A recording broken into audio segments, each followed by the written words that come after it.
जी बिस्मिल्लाहिर्रहमानिर्रहीम। अस्सलाम वालेकुम वरहमतुल्लाहि वबरकातुहू। मुझे उम्मीद है स्टूडेंट साहब खैरियत से होंगे। जैसे कि आप जानते हैं कि ऑनलाइन क्लासेस का आगाज़ ILM कॉलेज ने कर दिया है, और चूँकि इस वबा के पेश नज़र हमने ऑनलाइन क्लासेस का आगाज़ किया है, तो आपके लिए फैसिलिटी जो है जनरेट की गई है कि आपको ऑनलाइन सेशन में स्टडी करवाई जाए। और हम इंशाल्लाह पूरा आपको जो है ना पूरी उम्मीद है कि आप लोग अच्छा रिस्पांस देंगे, और इंशाल्लाह हम अच्छा आपको लेक्चर डिलीवर करने की कोशिश करेंगे इंशाल्लाह। अच्छा, पार्ट 2 का लेक्चर है, और मैं आज आपको नेस्टेड इफ़ के बारे में बताऊंगा कि नेस्टेड इफ़ स्टेटमेंट होती क्या है, और उसके बारे में एक आपको प्रोग्राम समझा के उसके डिस्क्राइब करूंगा उसके बारे में, उसको डिटेल में आपको बताऊंगा कि ये चीज़ क्या होती है। नेस्टेड इफ स्टेटमेंट, जैसे कि देखें नेस्टेड के आगे इफ स्टेटमेंट के अंदर इफ स्टेटमेंट होगी तो उसे हम नेस्टेड इफ स्टेटमेंट कहेंगे।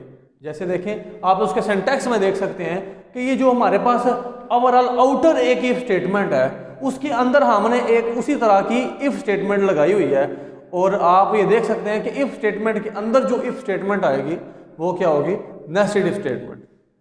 नेस्टेड इफ स्टेटमेंट में देखें पहले इफ कंडीशन के कंडीशन के जो इफ के अंदर है, अगर ये ऐसा पॉसिबल है कंडीशन के अंदर जो लिखा हुआ है, अगर वो ट्रू है तो वो क्या करेगा, वो अपने से के अंदर वाली जो स्टेटमेंट है, अपने से अंदर जो उसकी इफ स्टेटमेंट है उसके अंदर आ जाएगा। अगर वो ट्रू है तो वो इसके अंदर आ गया, और उसके अंदर भी एक कंडीशन आगे लगी हुई है इफ कंडीशन। अगर ये कंडीशन ट्रू होती है तो हम उसके क्या कर देंगे, ये स्टेटमेंट्स एग्जीक्यूट हो जाएंगी, और अगर ये स्टेटमेंट ट्रू नहीं होती तो एल्स में जाके ये स्टेटमेंट एग्जीक्यूट हो जाएंगी। और देखें अगर मिसाल के तौर पे अगर ये पहली कंडीशन ही फॉल्स हो जाती है, अगर आपकी पहली कंडीशन ही फॉल्स हो जाती है तो वो क्या करेगा, डायरेक्ट इसको स्किप करके एल्स पे आके इन स्टेटमेंट्स को एग्जीक्यूट कर देगा।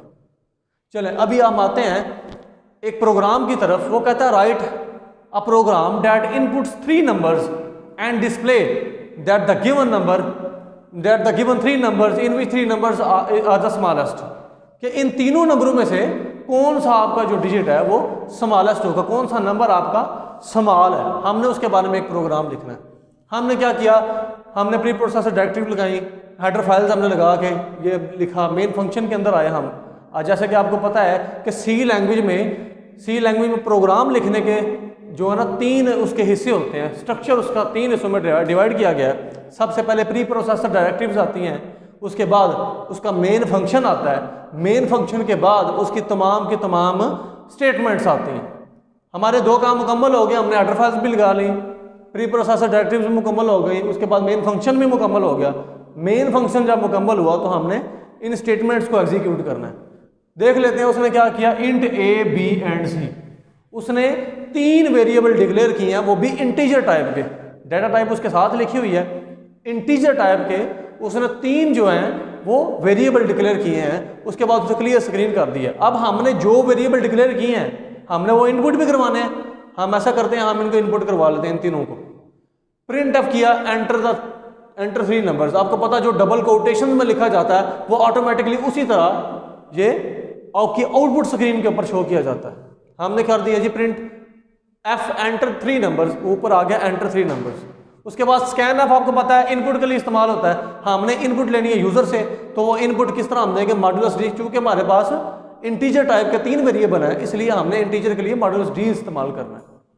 3 है तो हमने मॉड्यूलस डी और मॉड्यूलस डी 3 मरतबा इस्तेमाल किया।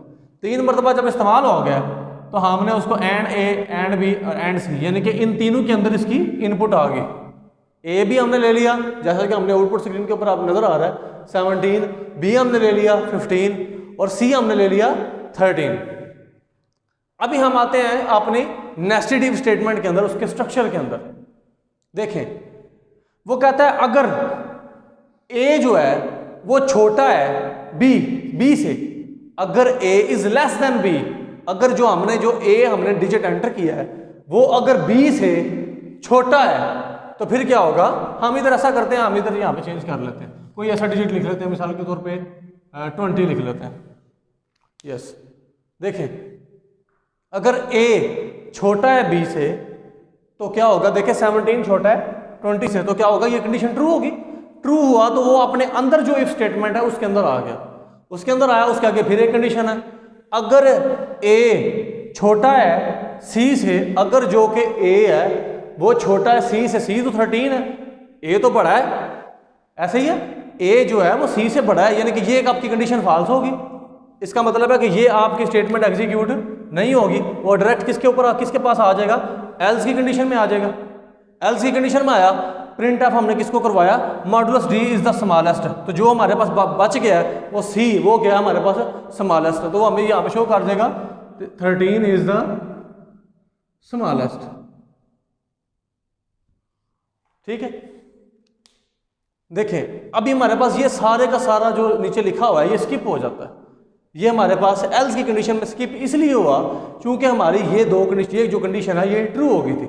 जब ये ट्रू हुई तो हमारा कंपाइलर किसके अंदर पहुंच गया, इसके अंदर, उसने इन स्टेटमेंट्स को एग्जीक्यूट करना है, इसको छोड़ देना है, ये जो एल्स के पार्ट लिखा हुआ है उसने एल्स का पार्ट छोड़ देना है, उसने जो इफ के अंदर जो लिखा हुआ है स्टेटमेंट्स का पार्ट उसको एग्जीक्यूट कर देना है। अब चूंकि हमें हमारा रिजल्ट मिल गया, अगर तो हमारे पास ये कंडीशन फॉल्स हो जाती, अगर यहाँ पे लिखा होता ए ग्रेटर देन बी, अगर यहाँ पे लिखा होता ए ग्रेटर देन बी, तो देखें ए तो 17 है और बी क्या 20, यानी कि ए ग्रेटर देन बी नहीं है, यानी कि ए तो छोटा है, ए तो अपना छोटा है बी से, लेकिन यहाँ पे वो कंडीशन क्या दे रहा है, ए ग्रेटर देन बी, तो फिर क्या होगा, ये आपकी स्टेटमेंट्स का पार्ट क्या होगा, एग्जीक्यूट नहीं होगा और एल्स में चला जाएगा, एल्स में जाके फिर इन स्टेटमेंट्स को एग्जीक्यूट कर देगा। मुझे उम्मीद है इंशाल्लाह आपको ये जो मैंने प्रोग्राम आपको बताया है इसके बारे में आपको भरपूर समझ आई होगी। अगर फिर भी अगर आपको कोई भी इशू बनता है, कोई भी मसला मसाइल बनता है इस प्रोग्राम के हवाले से, या फिर आपको इस नेस्टेटिव स्टेटमेंट के हवाले से कोई भी इशू बनता है, तो आप मुझसे ज़रूर रब्ता करें और मुझसे पूछें कि ये क्या, इसमें क्या मसला है। मैं इंशाल्लाह आपको भरपूर तरीके से आपको ये कोशिश करूँगा कि आपको सहमत कर सकूँ। जज़ाकल्लाह खैरा। इंशाल्लाह नेक्स्ट लेक्चर में आपके सामने इंशाल्लाह नई वीडियो के साथ हाज़िर हूँ। अस्सलाम वालेकुम रहमतुल्लाह।